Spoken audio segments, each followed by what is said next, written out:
Dan para kiai tidak ada yang tidak hadir, Mas. Semuanya rawuh.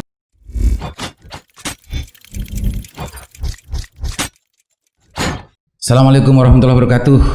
Jumpa kembali dengan saya di sandasan program Lingkar Jatim. Kali ini kebetulan saya bersama dengan sahabat saya, senior saya, kanda saya yang dekat dengan almarhum Kiai Fuad Amin. Beliau sekarang berposisi sebagai Ketua Brigade Gus Dur Jawa Timur, Kanda ya. Assalamualaikum. Waalaikumsalam. Brigade Gus Dur Jawa Timur. Assalamualaikum Pak Ketua. Pak Ketua Brigade. Waalaikumsalam warahmatullahi wabarakatuh. Cukup lama ya kita nggak jumpa Kak ya.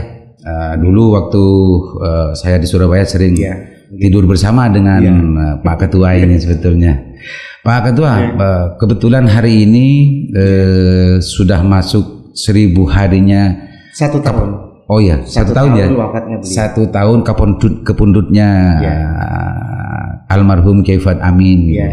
Saya cuma pingin sandasan tentang masalah bagaimana almarhum dengan Kak Ahmad sebagai Ketua Brigade Gus Dur Jawa Timur. Ceritakan sedikit kapan kenal dengan almarhum nggak? Terima kasih Mas Aliman, saya terima kasih bisa diundang di studio Sandasan pada saat ini. Ini adalah suatu kehormatan bagi kami DPW Brigade Gus Dur Jawa Timur, dan kebetulan hari ini kami adalah salah satu diikutsertakan di kepanitiaan 1 tahun wafatnya almarhum Kiai Fuad Amin Bangkalan. Termasuk panitia? Alhamdulillah, dan saya diundang langsung oleh Bu Nyai Imas Fuad Amin untuk menjadi panitia dan mengundang para kiai host yang ada di Jawa Timur, tokoh-tokoh dan para pejabat yang ada di Jawa Timur, termasuk Ibu Gubernur dan Wakil Gubernur. Kebetulan Rois Ampun juga diundang, Ketua PWNU Jawa Timur, dan insya Allah bisa rawuh di acara. Mudah-mudahan bisa rawuh semuanya ya. Amin. Sejak kapan Pak Ketua kenal dengan almarhum itu ya? Alhamdulillah saya kenal beliau sejak pertama PKB berdiri pada tahun 99. 99 dulu? Ya betul. Kebetulan saya pada waktu itu di DPW PKB Jawa Timur di Biro Pemuda dan Mahasiswa. Dan pada waktu itu beliau salah satu wakil ketua DPW PKB Jawa Timur dan kenal baik sama beliau. Oh, berarti almarhum dulu pernah menjadi pengurus DPW PKB Jawa Timur ya? Betul, DPW PKB Jawa Timur beliau pada waktu kantor kita di Jawa Timur Jalan Musi. Oh, ketuanya Haji Khairul Anam dulu itu ya. Pada tahun 99. Itu sejak berdirinya tahun 99 ya. Sejak berdirinya 99. Jadi Kaman memang aktivis di PKB dulu di situ. Memang sudah aktif di PKB, saya di Biro Mahasiswa di DPW PKB Jawa Timur. Tentunya Pak Ketua kan tidak hanya kenal di pengurusan saja dengan almarhum gitu ya. Coba ceritakan itu apa namanya? Pasang surutnya bersama beliau itu, coba ceritakan, karena barangkali ada yang bisa menginspirasi dan juga bisa diceritakan bagi sharing dengan masyarakat gitu ya. Bagaimana beliau, seperti apa beliau dan segala macamnya. Beliau almarhum Kiai Fuad Amin ini adalah, menurut saya beliau adalah sebagai ulama karismatik yang saya kenal. Saya juga sangat bangga bisa kenal dan dekat sama beliau. Ini beliau sangat luar biasa, banyak jasa-jasa beliau mulai sejak berdirinya PKB sampai beliau almarhum. Karena saya ikut beliau ini luar biasa, banyak hal-hal pelajaran yang saya ambil gitu ya. Beliau sampai sekarang detik ini saya dipercaya oleh keluarga Ciganjur karena almarhum Kiai Fuad Amin ini sangat dekat dengan keluarga Ciganjur. Gus Dur, yaitu Duriah Gus Dur. Karena kenapa beliau dekat dengan saya? Tujuannya, Mas Ahmad, saya butuh sampean untuk penyambung lidah saya, untuk penyambung komunikasi saya dengan keluarga Gus Dur.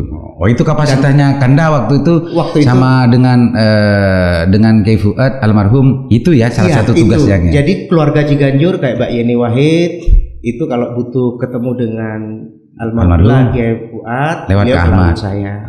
Beliau pun Kiai Fuad jadi tawassul gitu ya. Melalui saya.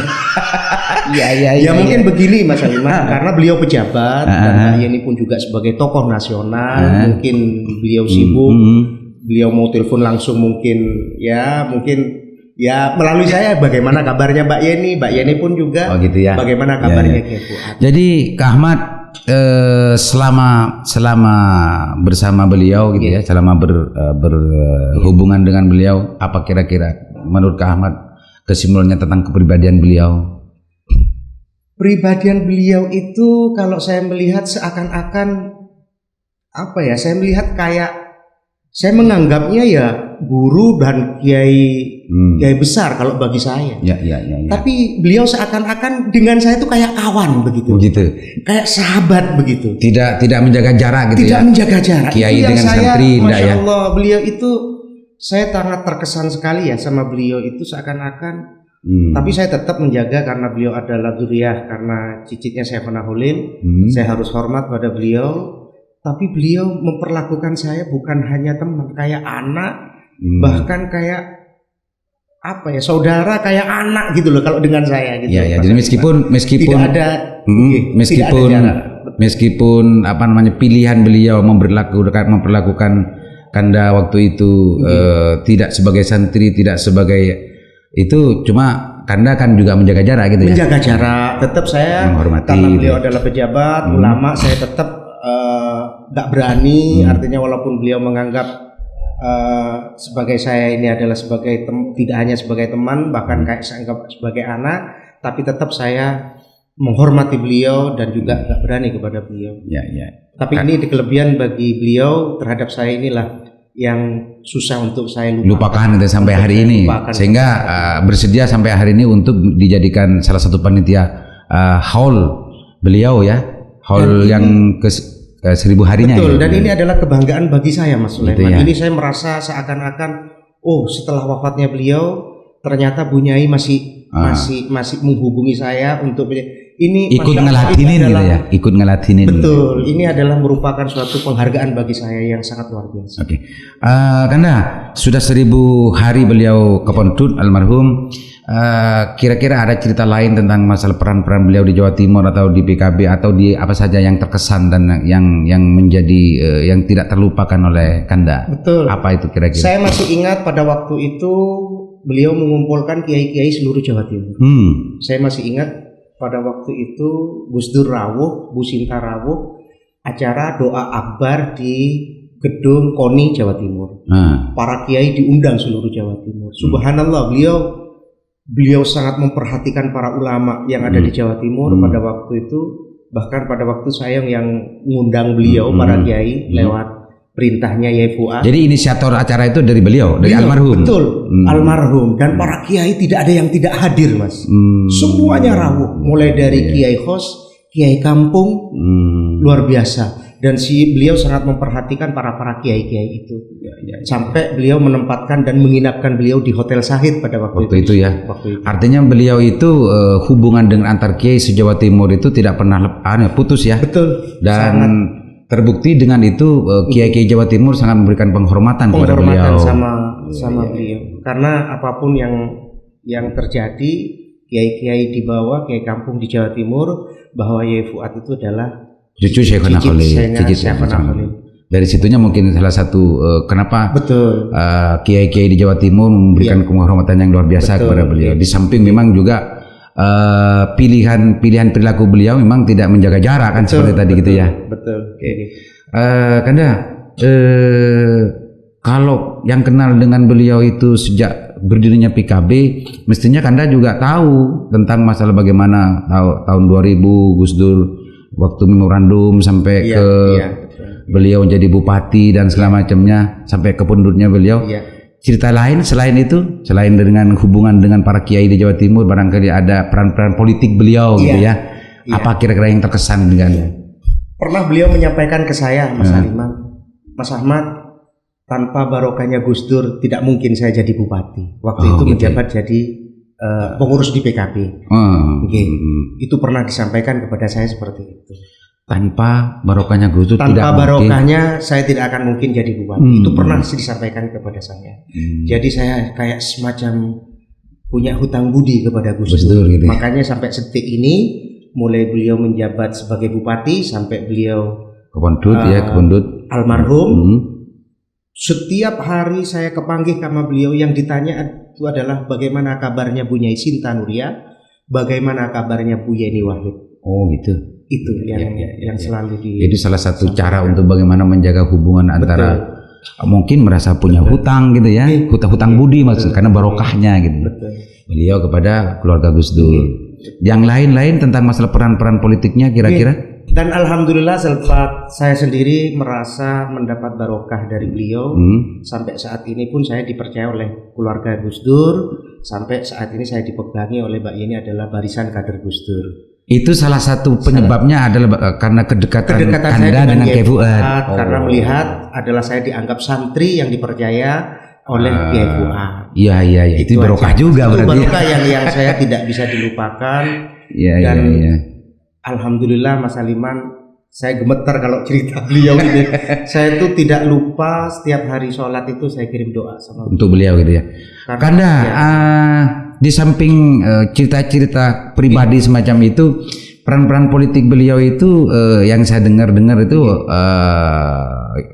pembangunan Suramadu itu tidak akan terjadi kalau ada peran-peran dari peran politik dari almarhum. Betul nggak itu kan? Betul itu kan sempat memang pembangunan pada waktu sempat ditolak para kiai Madura ya, Basra ya pada waktu itu. Tapi alhamdulillah dengan kelincahan lobi beliau dan karomah karismatiknya juga ya. Dan kawan-kawan dan para komunitas teman-teman anak buah beliau yang ada di Bangkalan. Saya kira tidak terlepas dengan itu sehingga alhamdulillah para ulama menyetujui untuk pembangunan proyek Suramadu. Dilanjutkan. Dan alhamdulillah sebelum beliau ke Pundut, Suramadu bisa tidak bayar, artinya digratiskan sampai saat ini. Dan semoga Bangkalan tambah maju, Madura khususnya di 4 kabupaten sejauh di Madura. Oke Kanda, saya kira kalau barangkali ada hal yang lain yang bisa untuk disaringkan ke masyarakat terkait dengan 1000 hari kepundutnya beliau, barangkali ada yang perlu disampaikan agar masyarakat lebih paham dan lebih ngerti tentang masalah sosok beliau, Kanda. Silakan. Terima kasih Mas Aliman, saya mengucapkan terima kasih atas diundangnya kami di studio Rasan hari ini. Saya berharap dalam 1 tahun wafatnya beliau ini menjadikan suatu